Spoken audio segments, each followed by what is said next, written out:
Breaking news pastor Praveen ఎలా చనిపోయారనే దానిపై ఇంకా మిస్టరీ వీడలేదు. ఈ కేసును ఛేదించేందుకు పోలీసులు తీవ్రంగా ప్రయత్నిస్తున్నారు.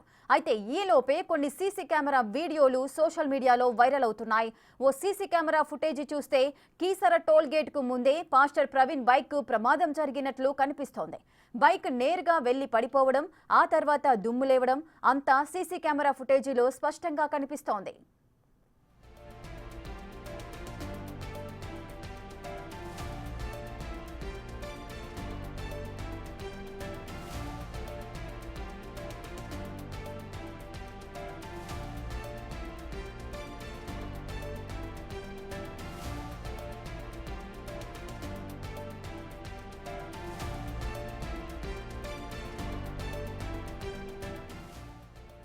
పాస్టర్ ప్రవీణ్ ఎలా చనిపోయారనే దానిపై ఇంకా మిస్టరీ వీడలేదు. ఈ కేసును ఛేదించేందుకు పోలీసులు తీవ్రంగా ప్రయత్నిస్తున్నారు. అయితే ఏలోపే కొన్ని సీసీ కెమెరా వీడియోలు సోషల్ మీడియాలో వైరల్ అవుతున్నాయి. ఓ సీసీ కెమెరా ఫుటేజ్ చూస్తే కీసర టోల్ గేట్ కు ముందే పాస్టర్ ప్రవీణ్ బైక్ కు ప్రమాదం జరిగినట్లు కనిపిస్తోంది. బైక్ నేరుగా వెళ్లి పడిపోవడం, ఆ తర్వాత దుమ్ము లేవడం అంతా సీసీ కెమెరా ఫుటేజీలో స్పష్టంగా కనిపిస్తోంది.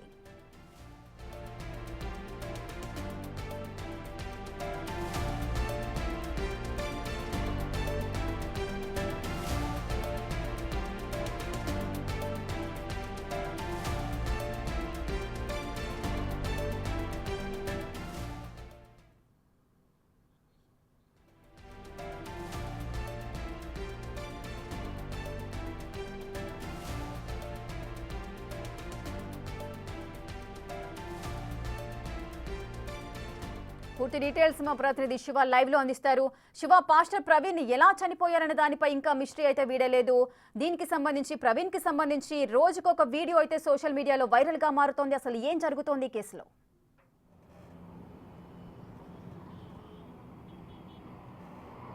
ఇక మొత్తం మీద చూసుకుంటే గత 5-6 రోజుల కాలంగా కూడా సోషల్ మీడియాలో రోజుకొక సీసీ ఫుటేజ్ బయటకు రావడం జరుగుతుంది.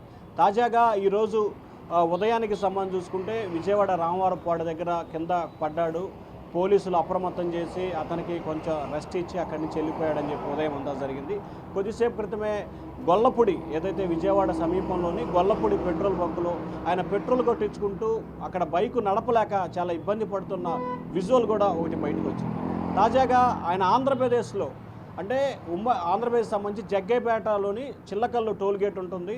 ఆంధ్రప్రదేశ్లో అంటే తెలంగాణ నుంచి ఏపీకి ఎంట్రీ, అక్కడ కూడా ఆయన టోల్ గేట్ దగ్గర విజువల్స్లో కూడా మనం చూసాం. ఆయన వేగంగా వస్తున్న పరిస్థితి కనిపించింది. అక్కడి నుంచి జగ్గైపేట నందిగామ నుంచి కీసర టోల్ గేట్ ఒకటి ఉంటుంది. కీసర టోల్ గేట్ సమీపంలో ఆయన బైకు చాలా వేగంగా వస్తూ, ఏదైతే అంటే టోల్ గేట్కి సంబంధించి వాహనాలకి లారీలకి ఒక్కొక్క లైన్ ఉంటుంది. అయితే ఆయన 4 రైళ్ళు అంటే కార్లు వెళ్ళేదానికి వచ్చి అక్కడ యూటర్న్ తీసుకునే, అంటే సైడ్ బండికి తీసే కారణంలో వేగంగా వస్తూ బండి స్కిడ్ అయి కింద పడ్డట్లు కూడా మనకి సీసీ ఫుటేజీలు అయితే కనిపిస్తున్న పరిస్థితి కనిపిస్తుంది. అయితే కీసర, ఏదైతే నందిగామ నియోజకవర్గం ఎన్టీఆర్ జిల్లా సమీపంలోని కీసర టోల్ గేట్ సమీపంలో ఆయన బైక్ స్కిడ్ అయి పడ్డట్లు కూడా మరొక వీడియో ప్రస్తుతం వెలుగులోకి వచ్చిన పరిస్థితి కనిపించింది. ఏదైతే ఉదయం సిఐ వీళ్ళ ఎస్ఐ అలాగే టీ స్టాల్ నిర్వాహకుడు నాగార్జున చెప్పారో, ఆయన చాలా నీరసంగా ఇబ్బందికరంగా ఉన్నారు, బాగా వీక్ అయిపోయారని చెప్పి కూడా వారు చెప్పారు. సో వారు చెప్పిన దాని ప్రకారం చూసుకుంటే సరిగ్గా 4:05 మధ్య ఆయన కీసర టోల్ గేటు దాటుతున్న విజువల్ కూడా మనం చూసాం. అంటే కీసర టోల్ గేట్ అవతల 3:30-4 గంటల మధ్య ఆయన కింద పడ్డాడు. ఆ తర్వాత 4 గంటల నుంచి 4:05 మధ్య టోల్ గేట్ దాటాడు. 4:51 సంబంధించి విజయవాడ శివారు ప్రాంతం గొల్లపూడి పెట్రోల్ బంకులో పెట్రోల్ కొట్టించుకున్నాడు. 4:40 సమయంలో మహానాడు రోడ్డు దాటి రామవారపాడు రింగు దగ్గర చేరుకున్నాడు. 5:13 సమయంలో ఆయన అక్కడ కింద పడ్డట్లు కూడా, అంటే అక్కడ కూర్చొని నీరసంగా కింద పడ్డట్లు కూడా పోలీసులు చెప్తున్నారు. స్థానిక ట్రాఫిక్ ఎస్ఐ సుబ్బారావు ఆయన్ని తీసుకొని స్థానికుల సహకారంతో ఆయన కూర్చోబెట్టి కొంచెం వాటర్ అవన్నీ ఇచ్చి కూడా అతన్ని నిలబెట్టినట్లు చెప్తున్నారు. ఆ తర్వాత 2 గంటల పాటు రెస్ట్ తీసుకొని 8:30 మధ్యలో టీ స్టాల్ అతను ఒక దారం ఇస్తే హెడ్లైట్ కట్టుకొని అక్కడి నుంచి వేరే తాడు తీసుకొస్తాము, లేకపోతే మీ కండిషను నీరసంగా ఉంది, బాగోలేదు, హోటల్లో ఉండని టీ స్టాల్ అతను చెప్పినా కానీ వినకుండా వేగంగా వెళ్ళిపోయిన పరిస్థితి కనిపించింది. అయితే కొద్దిసేపు క్రితమే నందిగామ నియోజకవర్గ పరిధిలో కీసర టోల్గేట్ సమీపంలో ఆయన కింద పడ్డ విజువల్స్, అంటే బైక్ స్కిడ్ అయి పడ్డట్టు చాలా వేగంగా కూడా ఆయన వస్తున్నాడు. వేగంగా వస్తున్న సమయంలో బైక్ని కంట్రోల్ చేయలేక, ఎందుకంటే బుల్లెట్ రాయల్ ఎన్ఫీల్డ్ బండి అయింది, చాలా బరువు ఉంటుంది, దాదాపుగా 200-250 కేజీల బరువు ఉంటుంది. బుల్లెట్ని కంట్రోల్ చేయడం అనేది చాలా సామాన్యమైన విషయం కాదు.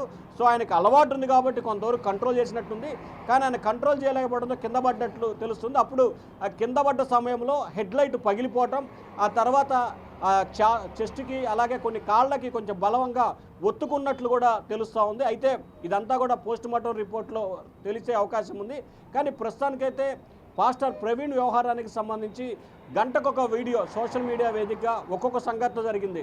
మొన్న రాజమండ్రి, ఆ తర్వాత ఏలూరుకి సంబంధించి మద్యం షాపుది, నిన్న ఇవాళైతే విజయవాడ రామవరపాడు రింగు వద్ద, ఉదయం గొల్లపూడి పెట్రోల్ బంకు, ఇప్పుడు కీసర టోల్గేటు, అలాగే చిల్లకల్లు టోల్గేట్, ఇట్లా ఇవన్నీ ఒక్కొక్కటిగా సోషల్ మీడియా వేదికగా ఒక్కొక్క వీడియోలు అయితే బయటకు వస్తున్న పరిస్థితి కనిపిస్తూ ఉంది. అయితే ప్రస్తుతానికైతే ఆయన జగ్గేపేట దారిన తర్వాతనే బాగానే ఉన్నాడు. అక్కడ కూడా కొంత వేగంగా బండి వస్తున్నట్లు కూడా సీసీ ఫుటేజ్లో కనిపిస్తూ ఉంది. కీసర సమీపంలో ఆయన బండి కంట్రోల్ చేయలేక కింద పడ్డాడు.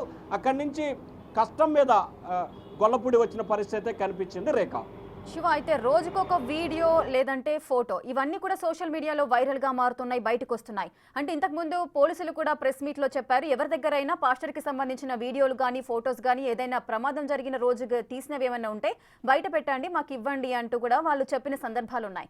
కానీ ఇవన్నీ కూడా సోషల్ మీడియాలో రిలీజ్ చేయాల్సిన అవసరం ఎవరికి ఉంది?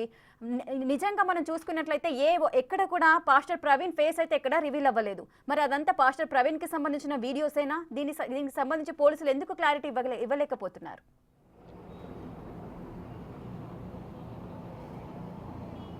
అంటే ప్రధానంగా చూసుకుంటే రేఖ, వాస్తవానికి ఏలూరు రేంజ్ ఐజీ అశోక్ కుమారు, అలాగే రాజమండ్రి ఎస్పీ నరేష్ కిషోర్ సంబంధించి కూడా మీ వద్ద ఎటువంటి సమాచారం ఉన్నా, ఎటువంటి వివరాలున్నా తమకు ఇవ్వాలని చెప్పి కోరారు.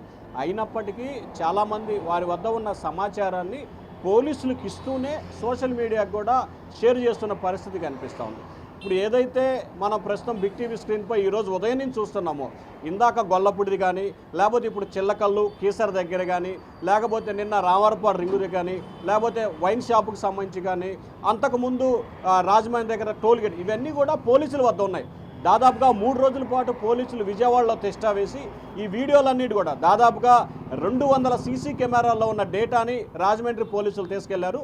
అయితే పోలీసులు ఎందుకు ఈ కేసు విషయంలో ఇంకా మీడియా సమావేశం పెట్టి వివరాలు చెప్పట్లేదనేది కొంత వివాదాస్పదమవుతున్న పరిస్థితి కనిపిస్తూ ఉంది. ఇప్పటికే క్రైస్తవ సంఘాలు అయితే మాత్రం హత్యగానే భావిస్తున్న పరిస్థితి కనిపిస్తూ ఉంది. కానీ సోషల్ మీడియా వేదికగా వస్తున్న వీడియోలు కానీ పోస్టులు కానీ చూసుకుంటే ఆయన ప్రమాదవశాత్తు చనిపోయిన విధంగా కనిపిస్తున్నాయి. కానీ వీటన్నిటిపై క్లారిటీ చేయాల్సిన బాధ్యత పోలీస్ శాఖ పోయింది. కానీ రాజమండ్రి పోలీసులు మాత్రం పూర్తి స్థాయిలో కొంత నిర్లక్ష్యంగా వ్యవహరిస్తున్న పరిస్థితి అయితే కనిపిస్తూ ఉంది. ఎందుకు నిర్లక్ష్యంగా వ్యవహరించాల్సిన పరిస్థితి ఏర్పడింది అనేది క్లారిటీ రాని పరిస్థితి. ఎందుకంటే 24వ తేదీ జరిగిన సంఘటన సంబంధించి ఈరోజు 37వ తేదీ, అంటే దాదాపుగా 7 రోజులు గడుస్తున్నా కానీ పోలీసులకు సంబంధించి కొంత నిర్లక్ష్యం అయితే స్పష్టంగా కనిపిస్తుంది. కానీ ఓవరాల్గా చూసుకుంటే రేపు ఎల్లుండిలో పోలీసులు దీనికి సంబంధించి మీడియాతో పూర్తి స్థాయిలో వివరాలు వెల్లడించే అవకాశం ఉన్నట్లు కూడా తెలుస్తూ ఉంది. Rekha, right, thank you Shiva, thanks for the live details.